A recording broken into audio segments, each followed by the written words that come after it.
Hey folks, let's take a quick look at my 2016 Indian Springfield and my impressions after owning it for a few years. I really love the bike. It's been great. So let's talk about it. The bikes I really enjoy are I love a Harley, I love Triumph, and I love a Moto Guzzi. And my favorite Japanese bike by far is Kawasaki. There's not a bike I really don't like, so that's where I'm coming from. I've owned cruisers and sport touring and stuff like that. Those are the kind of bikes I like. But this guy certainly is an awesome cruiser. And all right, so some of the features are things I added onto it would be that little front fender bumper. And let's walk around and look right now.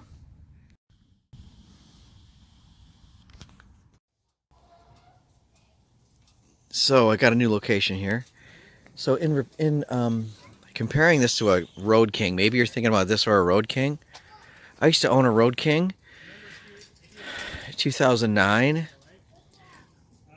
I don't want to say one's better than the other, but I think you won't be dissatisfied with either one. Why I chose this one over a Road King, I liked it a lot better. It was looks and quality. Certainly the quality's here in this bike. But it came down to looks. Truth be told, if I could do it again and buy a bike, I would probably get something like the Chieftain or a Ultra Glide. And I really like the Ultra Glide. It's a little bit more compact than the big Indian Chieftain, the Touring Chieftain with a pack on the back. But I do like the Chieftain. I just like a lot of wind protection. I like to be able to, read the Sunday paper behind my fairing as I'm cruising down the street. I do that on the way to work. I'll read the paper, just turning it casually as I'm going 80 miles per hour.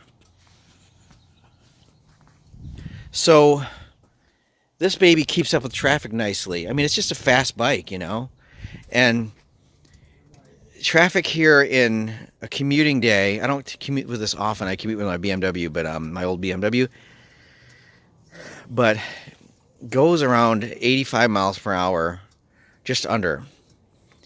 And you can lane split too. I lane split with this bike and it's fine. It's nice. The big wide handlebars really help. And lane splitting is new to me. I've been doing it for about 4 months now. And I only split when the traffic's under 20 miles per hour. And I usually split at 20. So everyone's going maybe either under 20 or usually about 10 to nothing.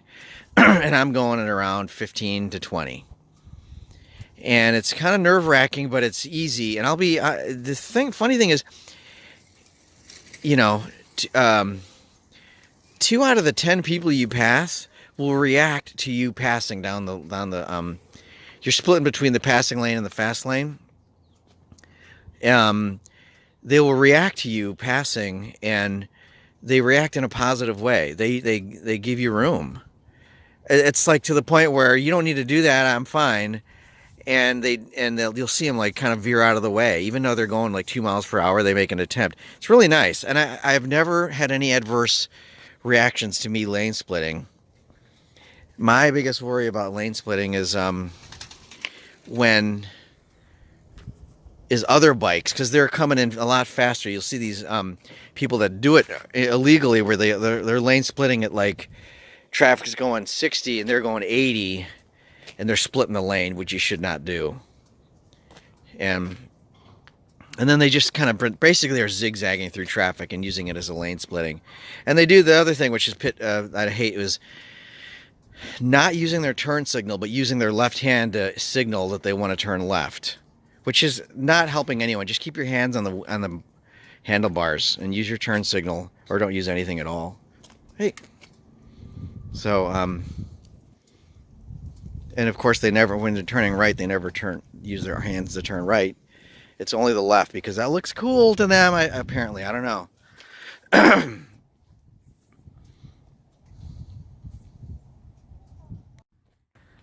Some other great things about the bike are the power's great, great motor. It's you'll like these locking bags here. The bags are great, and it comes with this fob here that you have a locking component there. You can just push that to lock your bags, which is great. I didn't think that would be a big deal. I'm like, I don't need locking bags, and then I was like, wow, I'm really glad I have locking bags. If you have a nice jacket, you can put it in there, and it comes with this fob to unlock it. And then let's see. Here's how the fob works. Let's see if this works, because this will be the first time I ever did this. Okay, there you go. Well, there you go. I don't think that I don't know why you need that on the fob. I'd rather have a starter on there, but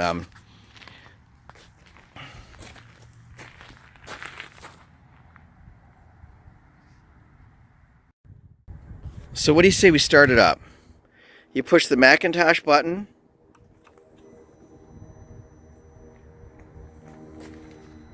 And then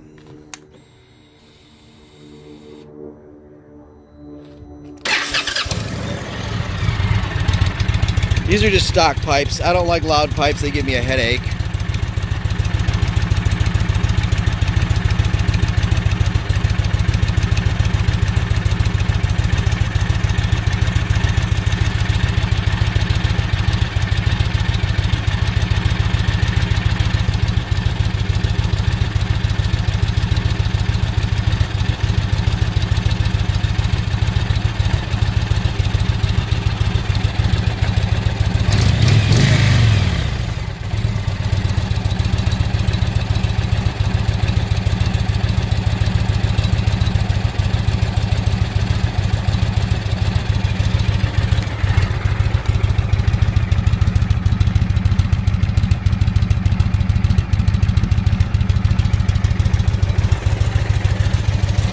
I've been running nothing but premium fuel on this from day one. I use I get the oil change, and I have them use the oil that they use as recommended. The oil they recommend, I should say, which is actually a blend. If you use full synthetic on this, the gears require something a little bit thicker or not less thin, or less. I think the gears like it better if you use like a blend on it. So I just, obviously I'm gonna have it serviced at the shop. Last time I had it serviced at the shop, they did a download on the they said there's going to be some upgrades to it with the mapping from the factory, and then they did, and it took them twice as long to download. They said, they go, hey, you're going to notice some stuff a little different in your a little better run. Your motor's going to run a little better. So I took it home and I noticed how nicely the bike ran. This is about 2 years ago they did this. It was the second service, I think. And I called them. I said, my bike's running really great. Why?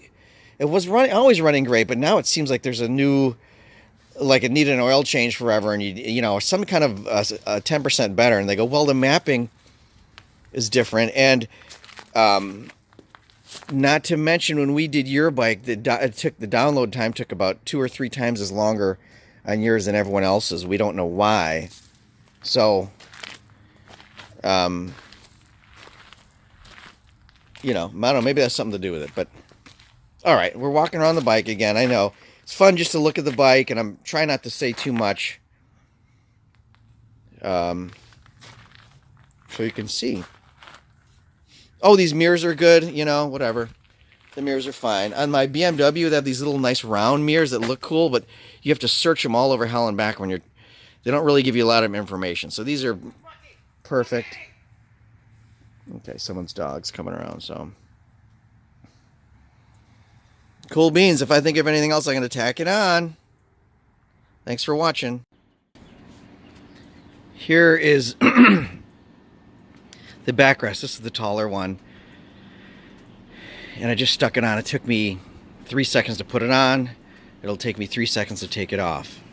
It snaps right off. Maybe that's a good thing. I mean, that's a good thing, but if you don't want it to be stolen, it'll probably can easily be taken off. But comes with this rear rack here. Did I mention this is the taller one of the two? I recommend getting the taller of the two. It's more comfortable for the passenger. This is a little bit difficult to mount. It needs a side loop.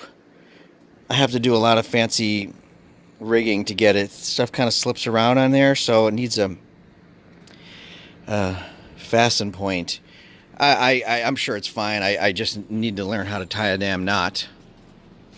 So if you've ever, I've only taken a couple passengers on here, and they love it.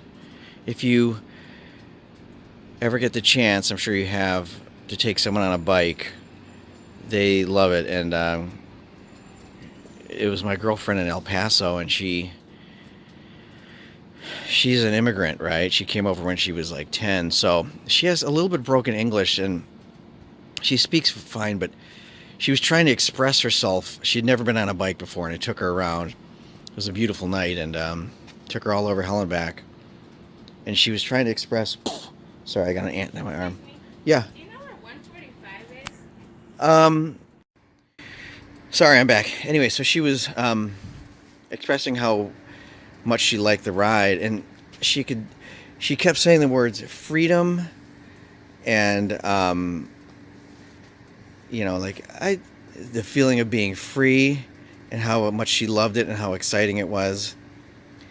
And she couldn't quite